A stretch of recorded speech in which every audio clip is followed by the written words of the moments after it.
ஒரு உறவில் நெருக்கத்தை விரும்புகிறீர்களா? ஆனால் அதே நேரத்தில் அதை பார்த்து பயப்படுகிறீர்களா? யாரையாவது நெருங்க விரும்பியும், அதே சமயம் அவர்களை தள்ளி வைக்க நினைக்கிறீர்களா? இந்த 2 விதமான உணர்வுகள் உங்களுக்குள் மாறி மாறி வருவது போல உணர்கிறீர்களா?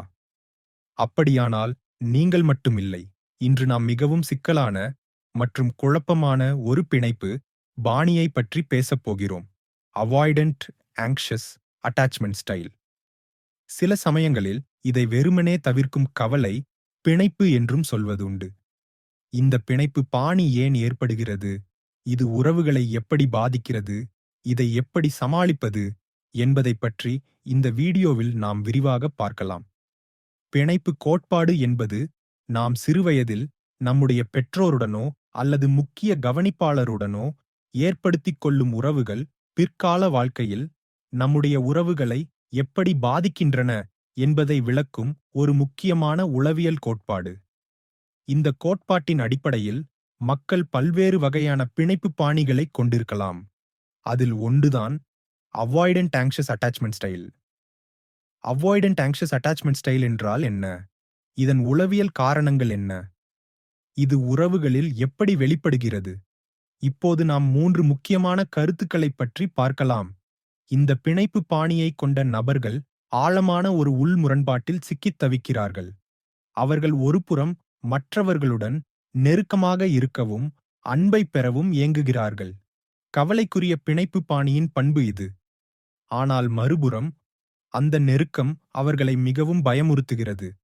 அவர்கள் காயப்பட்டு விடுவோமோ, கைவிடப்பட்டு விடுவோமோ என்று அஞ்சுகிறார்கள். இது தவிர்க்கும் பிணைப்பு பாணியின் பண்பு. இந்த 2 எதிரான உணர்வுகளால் அவர்கள் எப்போதும் ஒருவிதமான மன அழுத்தத்தில் இருப்பார்கள். உதாரணமாக, இந்த பாணியைக் கொண்ட ஒருவர் ஒருவரை விரும்பத் தொடங்கினால், ஆரம்பத்தில் அவருடன் நெருக்கமாக இருக்க விரும்புவார்.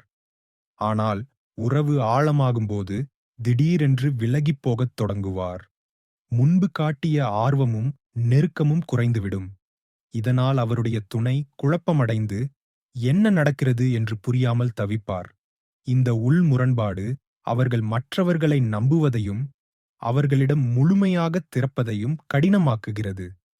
அவர்கள் உணர்ச்சி வசப்படவும் தங்கள் தேவைகளை வெளிப்படுத்தவும் தயங்குவார்கள். அவாய்டன்ட் ஆங்ஷியஸ் அட்டாச்மென்ட் ஸ்டைல் கொண்ட நபர்கள் தங்கள் உறவுகளில் பல்வேறு விதமான அறிகுறிகளை வெளிப்படுத்துகிறார்கள். அவற்றில் சில மற்றவர்களை நம்புவதில் சிரமம். இவர்கள் மற்றவர்களை முழுமையாக நம்புவது மிகவும் கடினம். நெருக்கமான உறவுகளில் கூட ஒருவிதமான சந்தேகமும் பயமும் இருந்து கொண்டே இருக்கும். உணர்ச்சிகளையும் தேவைகளையும் வெளிப்படுத்த தயங்குவது. தங்கள் உண்மையான உணர்வுகளையும் தேவைகளையும் மற்றவர்களிடம் சொல்வதற்கு இவர்கள் தயங்குவார்கள். இதனால் உறவுகளில் ஒரு தெளிவற்ற நிலை நீடிக்கும். கைவிடப்படுவோம் என்ற பயம். இவர்கள் ஆழமாக மற்றவர்களுடன் பிணைந்தாலும் எப்பொழுதும் கைவிடப்பட்டு விடுவோமோ என்ற பயம் இவர்களுக்குள் இருக்கும். மன அழுத்தம் ஏற்படும்போது விலகுதல். உறவுகளில் மன அழுத்தம் அல்லது பிரச்சனை ஏற்படும்போது இவர்கள் அதை எதிர்கொள்வதற்கு பதிலாக விலகிச் செல்ல முயற்சிப்பார்கள். சுயசார்புக்கு முக்கியத்துவம் கொடுப்பது. இவர்கள் மற்றவர்களை சார்ந்திருப்பதை விட தங்களை தாங்களே நம்புவதற்கும் தங்கள் தேவைகளை தாங்களே பூர்த்தி செய்து கொள்வதற்கும் அதிக முக்கியத்துவம் கொடுப்பார்கள். நெருக்கம் அதிகமாகும்போது பதட்டம். உறவில் நெருக்கம் அதிகமாகும்போது இவர்கள் பதட்டமாக உணரலாம் மற்றும் அந்த நெருக்கத்தை குறைக்க முயற்சி செய்யலாம். இந்த அறிகுறிகள் உறவுகளில் பல பிரச்சனைகளுக்கு வழிவகுக்கலாம். நிலையற்ற தன்மை, புரிதல் இல்லாமை மற்றும் தொடர்ச்சியான மன அழுத்தம் போன்றவை உருவாகலாம். இந்த பிணைப்பு பாணி உருவாவதற்கு முக்கிய காரணம் குழந்தை பருவத்தில் ஏற்பட்ட அனுபவங்கள்தான். பெற்றோரோ அல்லது முக்கிய கவனிப்பாளரோ நிலையான அன்பையும் ஆதரவையும் அளிக்காத போது குழந்தைகள் மற்றவர்களை நம்புவது கடினம் என்று கற்றுக்கொள்கிறார்கள். சில சமயங்களில் பெற்றோர்கள் குழந்தைகளுடைய உணர்ச்சி தேவைகளுக்கு பதிலளிக்காமல் இருந்திருக்கலாம், அல்லது அவர்கள் குழந்தைகளை புறக்கணித்திருக்கலாம். சில சமயங்களில் பெற்றோர்கள் அதிக கட்டுப்பாடுடன் இருந்திருக்கலாம், அல்லது குழந்தைகளின் தனிப்பட்ட இடத்தை மதிக்காமல் இருந்திருக்கலாம். இதுபோன்ற அனுபவங்கள் குழந்தைகளுக்கு மற்றவர்கள் மீது நம்பிக்கை இல்லாமலும் நெருக்கமான உறவுகள் பாதுகாப்பற்றவை என்றும் ஒரு எண்ணத்தை உருவாக்கலாம். இதனால் அவர்கள் பிற்காலத்தில் அவாய்டன்ட் ஆங்ஷியஸ் அட்டாச்மெண்ட் ஸ்டைல ஐ வளர்த்துக் கொள்கிறார்கள். இந்த பிணைப்பு பாணியை மாற்றியமைக்க முடியுமா? நிச்சயமாக முடியும். இதற்கு நேரம், பொறுமை மற்றும் சுய விழிப்புணர்வு தேவை.